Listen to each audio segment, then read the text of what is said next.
જગતમાં મનુષ્યનું મન કાર્ય શું છે? તો મનન કરવું.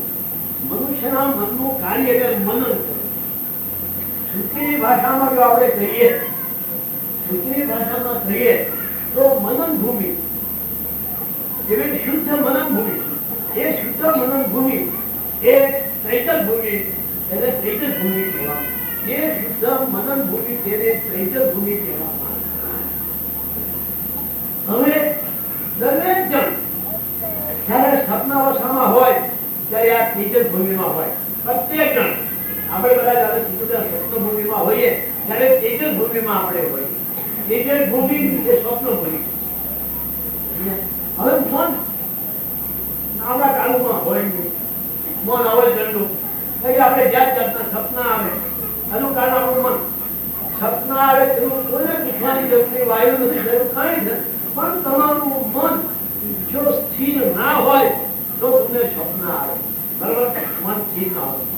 હવે સાધારણ ની સ્વપ્ન અવસ્થા તે સાધનની ધ્યાન અવસ્થા. સાધારણ માણસની સ્વપ્ન અવસ્થા એ સાધનની ધ્યાન અવસ્થા. હવે સાધક નું ધ્યાન છૂટી જાય. સાધકનું જયારે એ સુષુપ્તિ દશામાં આવે, જાગ્રત દશામાં આવે, સાધક પણ સાધક. આપણું જયારે ધ્યાન છૂટી જાય ત્યારે આપણે સાધક પણ સાધક. કઈ ભૂમિ? વૈશ્વાનર ભૂમિ.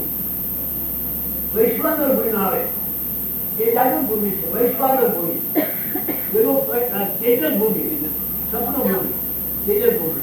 ચેતન જયારે સ્વપ્ન આવે ત્યારે આપણે ચેતન ભૂમિ આવે. ત્યાર પછી આપણું ધ્યાન છૂટી જાય.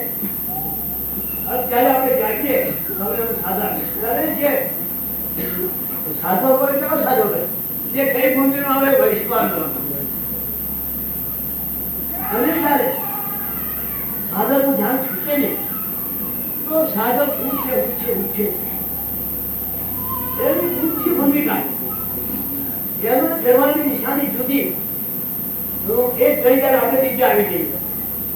બે રસ્તા, એક સાધક ઊંચે ચડી જાય અને બીજો સાધક નીચે આવે.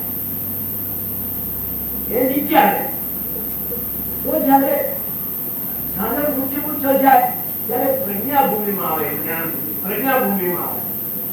અને પ્રજ્ઞા ભૂમિ આવ્યા પછી જાગૃતમાં એને જ્ઞાન. હવે જે પ્રજ્ઞા ભૂમિમાં આવ્યો છે એને એ પ્રજ્ઞા ભૂમિ કોને કહેવાય? પ્રજ્ઞા ભૂમિની ઉપર બે ભૂમિ છે. એક આપણી ક્રિયા ભૂમિ અને બીજી આપણે બ્રહ્મ ભૂમિ. પ્રજ્ઞા ભૂમિની ઉપર બે ભૂમિ. એક પ્રજ્ઞા ભૂમિ પર એક ક્રિયા ભૂમિ અને બીજી બ્રહ્મ ભૂમિ. અને બ્રહ્મ ભૂમિ છે એ પ્રજ્ઞા ભૂમિ માં પ્રતિષ્ઠિત છે. પ્રજ્ઞા ભૂમિ ઉપર બ્રહ્મ ભૂમિ પ્રતિષ્ઠિત. હવે જયારે આપણે પ્રજ્ઞા ભૂમિમાં આવે સાધક ત્યારે એને પરમ વસ્તુનું જ્ઞાન થઈ જાય.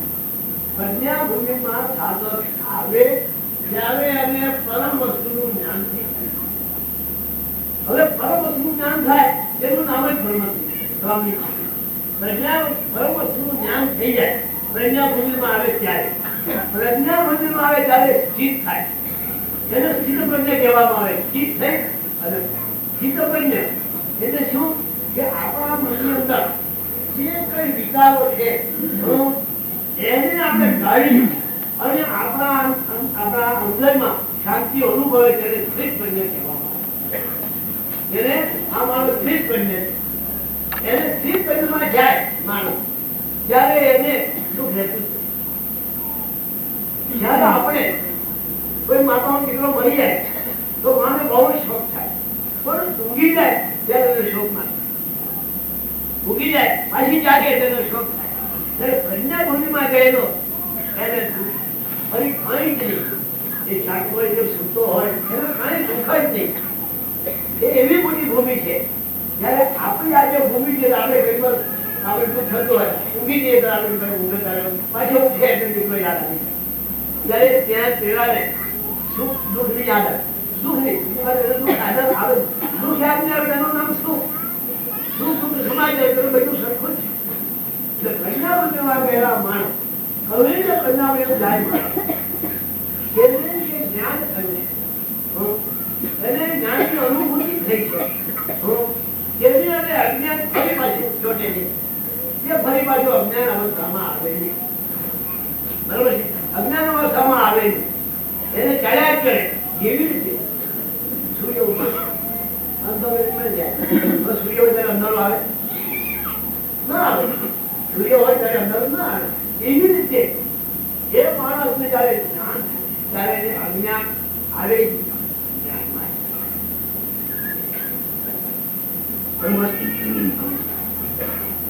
હવે બ્રાહ્મણી સ્થિતિમાં એક મોટો સવાલ છે કે બ્રાહ્મણી સ્થિતિ કોને કેવી?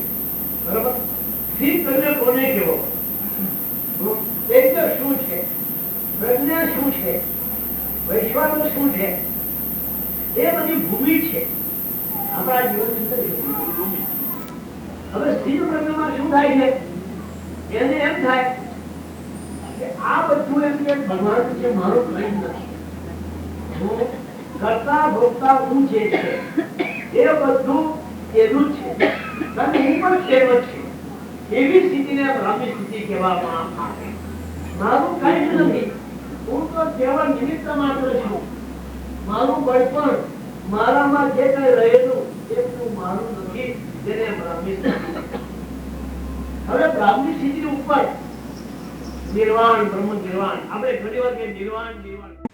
हम सबकी आस्था का धाम ब्रह्मलीन परम पूज्य श्री साने दादा की अखंड धुनी. धृतिमान नाथ संप्रदाय के वर्तमान गादीपति विश्ववंदनीय परम पूज्य श्री छोटे दादा का संकल्प प्रण. हजारों लाखों श्रद्धालुओं का दुख दूर करने वाला, प्रेम और भक्तों की अपार श्रद्धा का धाम, वो है हमारा नवनाथ धाम, ब्रह्मलीन परम पूज्य श्री साने दादा समाधि मंदिर.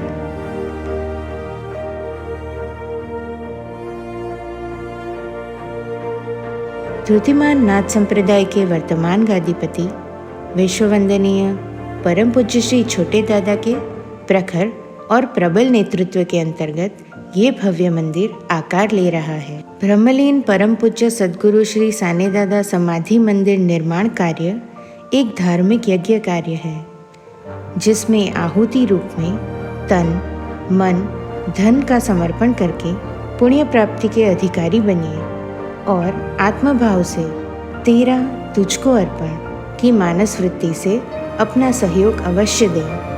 मन से देंगे तो भीख कहलाएगी, विश्वास से देंगे तो दान कहलाएगा, आत्मभाव से देंगे तो धर्म या कर्तव्य कहलाएगा.